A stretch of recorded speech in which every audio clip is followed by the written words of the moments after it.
something which I get some knowledge. So I have how much time? You can have 15 minutes. 15 minutes, okay. One thing I tell you about the Netherlands experience. Sometimes, by many years back, when I was working with Shell, then I happens to work in Netherlands, and I found very good practice there, bicycle. So several people, even the top executive, also travel with the bicycle, and bicycles are very, very popular in the Amsterdam, Netherlands, and very beautiful Amsterdam as a town. Good things. Peculiarity was that it is 6 meters below sea level. So it's very difficult to maintain the flood because rain happens there and 6 meters below the sea level. So they have a canal system, beautiful, and they are taking out water, bicycles, everything is very good, sustainable. But recent report I found that approximately 1 million old bicycle they are dumping into ocean every year. So maybe some number here or there, it's approximately, I'm saying, so 10 lakh approximate bicycle they dumped into the ocean. So how is this sustainable? So I think we have to think while doing something, certain sustainability work. We have to also think that sometimes it's become unsustainable and we don't know. So same way, my message for all of you students is that you are the torch bearer, and tomorrow when you will go in the corporate, industry, NGO, government, everywhere you can go. And it's your responsibility to see that how sustainable development can be done. And go with the mind that sustainability means doesn't only think about the environment. Sustainability means think about all the 3 dimensions: economic dimension, social dimension, and environment dimension, and try to see that how the solution you can offer such that it will be very good for the sustainable society. Whenever we discuss sustainability, then I found 2 things very prominent in every discussion.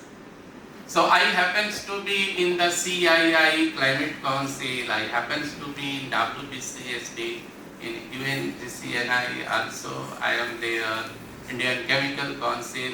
So I travel a lot, participate in several associations. 2 things are very prominent nowadays. One is water and second is climate change. And today when you will go anywhere, you will face these 2 things. One is the issue of water scarcity, and second is climate change. And this is a very big area, and everyone is talking, everyone wants to provide certain solution, and that is a good part, but it is a very complex also.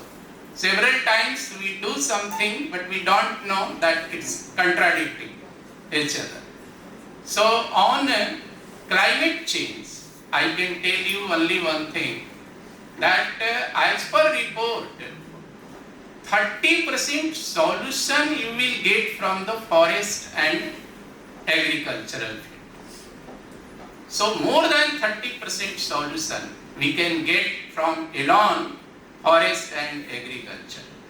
But today if you see, the climate finance which is worldwide allocated is just 3% or less than 3%. So this you have to keep in mind, that how try to allocate the resources appropriate to those sectors which can offer maximum solution. And this is mismatch right now going on. And this is a fact data that more than 30% climate change solution is going to come from the forest and agriculture.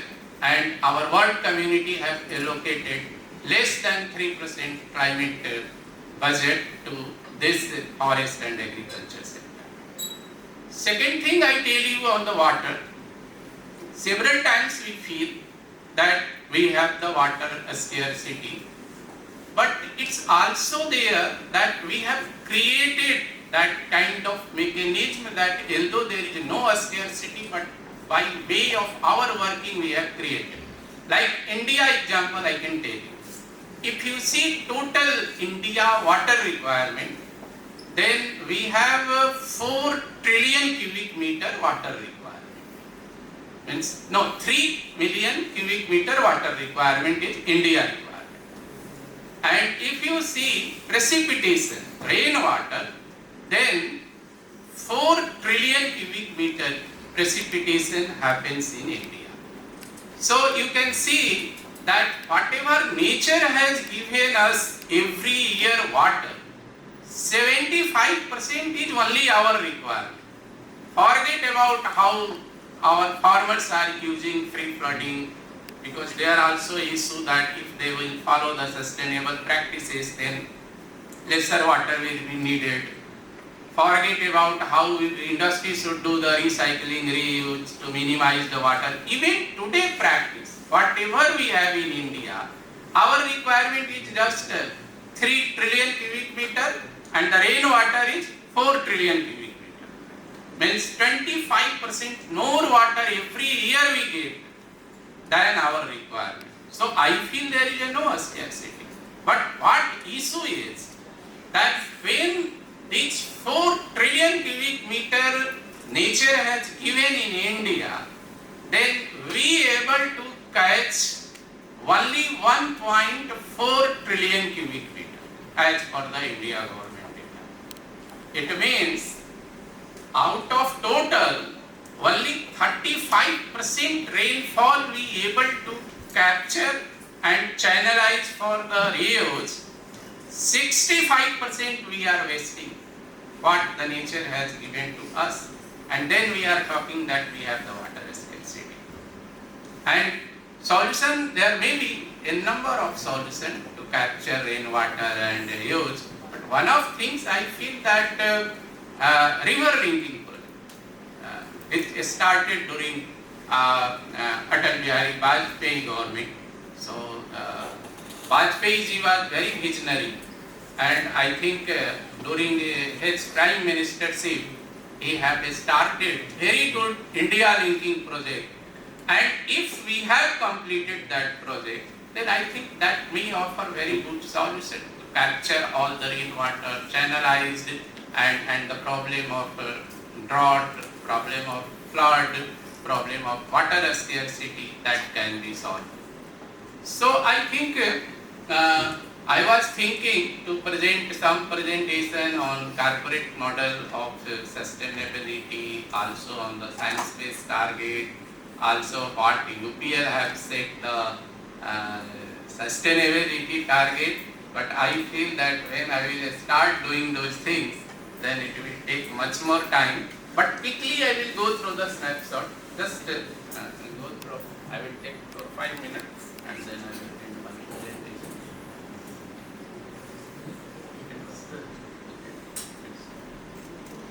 So this is about UPL. I think everyone you know. UPL is the 5th largest agrochemical company of the world, and at this moment our presence is in more than 138 countries.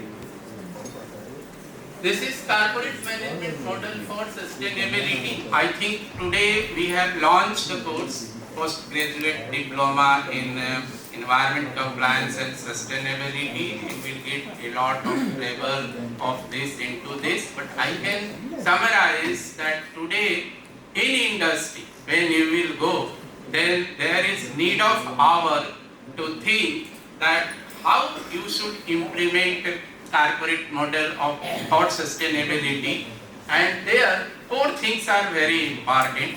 One is global goals, so you must have set the sustainability goal and target inside organization, and the basic requirement is that it must align with SDGs, it must align with Paris Agreement, climate change, and also it must align with science-based target.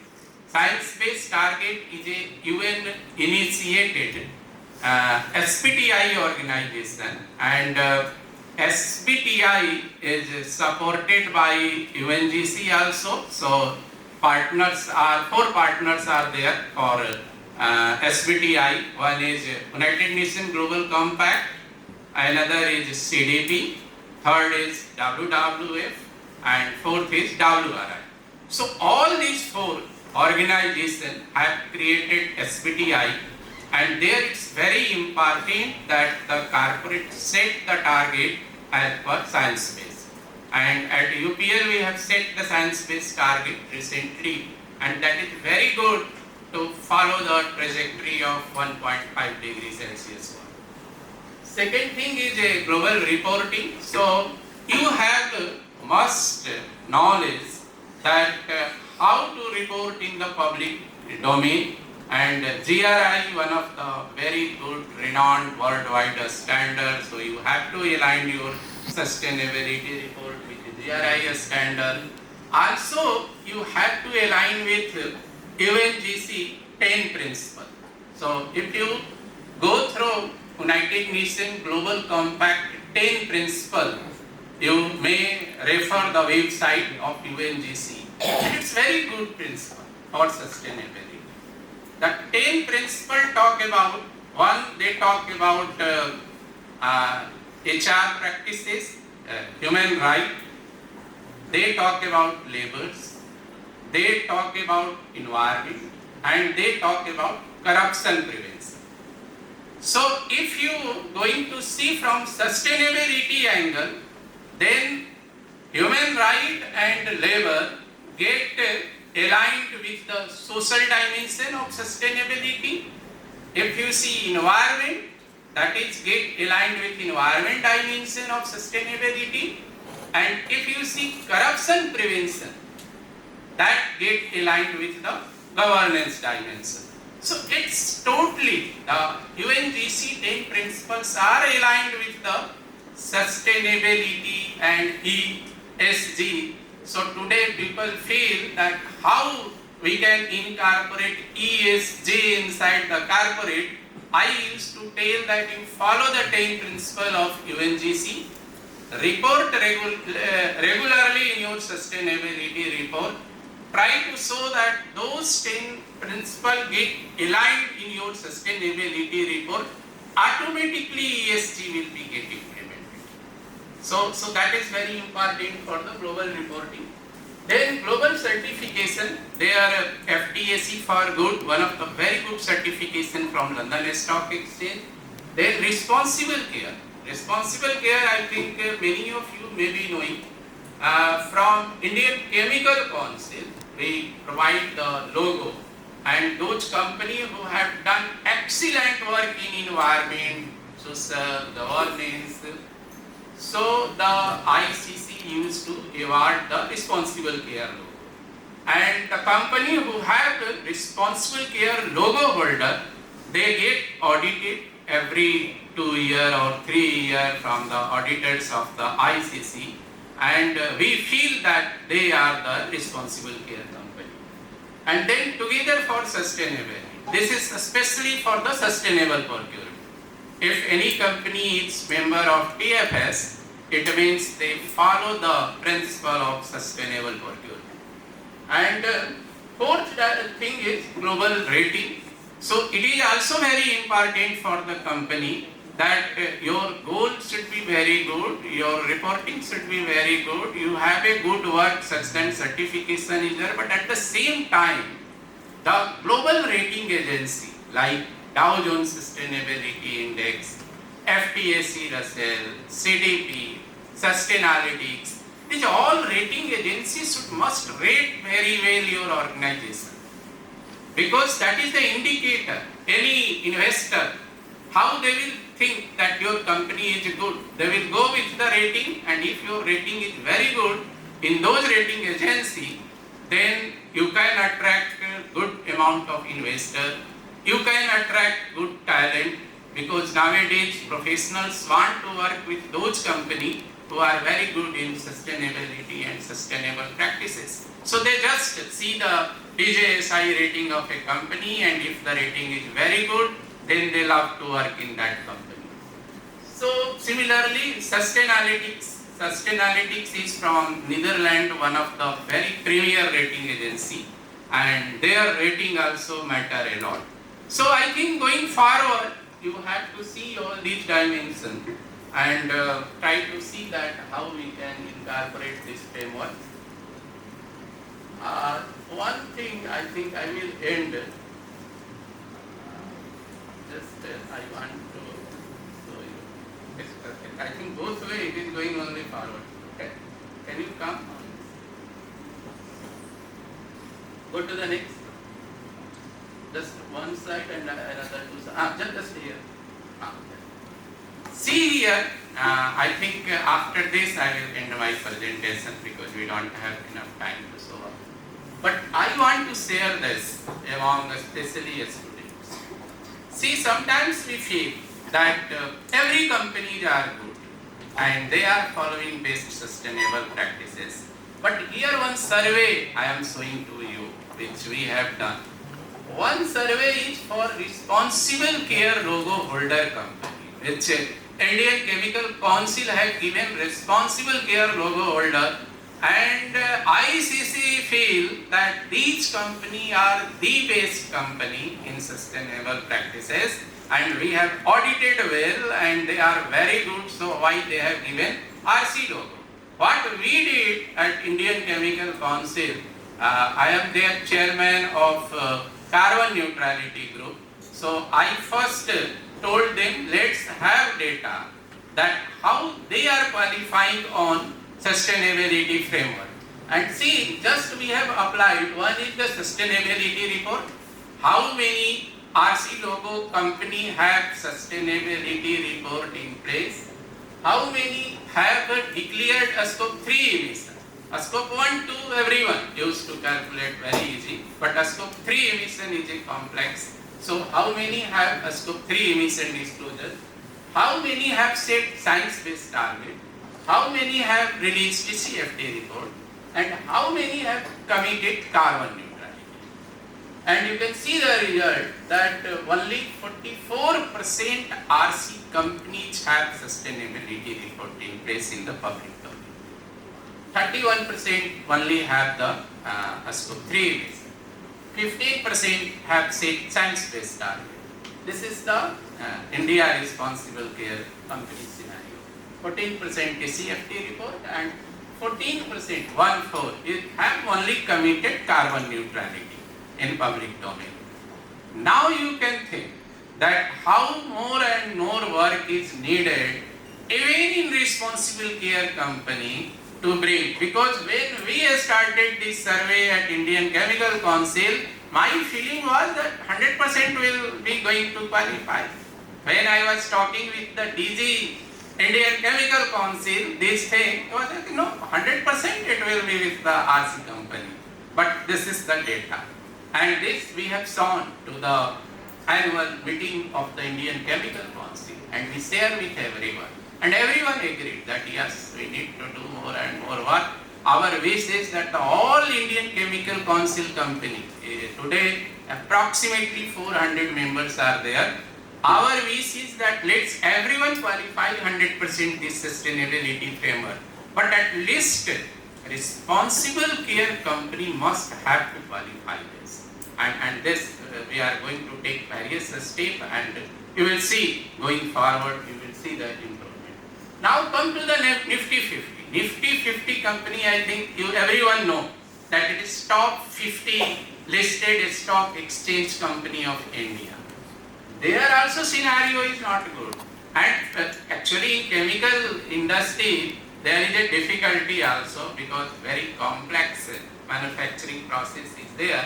But in Nifty 50 you will see very few manufacturing companies are there. Most are the bank, most are the IT company like Infosys, TCS, HDFC Bank. In those Nifty 50 top companies, 50 top companies of India, it's very, very easy. In bank and IT, it's very easy to implement all these framework. But there also situation is not very. There also more or less same situation what the RC logo company has. So my here why I presented this to among the students that we feel that there are more and more awareness is needed, more and more work is needed, because if you talk to all these companies, top management, everyone want that yes, we should must be responsible, we should must release sustainability report, we should must set science-based target, we should must release CFT report, we should must commit carbon neutrality. But how to do this, that is the responsibility on professionals, especially sustainability professionals, and they have to act as a torch bearer inside organization, and it's their responsibility to bring corporate, they follow all the sustainability framework. So I think there are many more presentations, but I am not going to touch. I am going to conclude my talk, because one of the important person here for which you have assembled is Mr. Ratnesh Ji, Executive Director of UNGC, and I is here. So I think he will interact with you and you can do question and answer session with him. So I am going to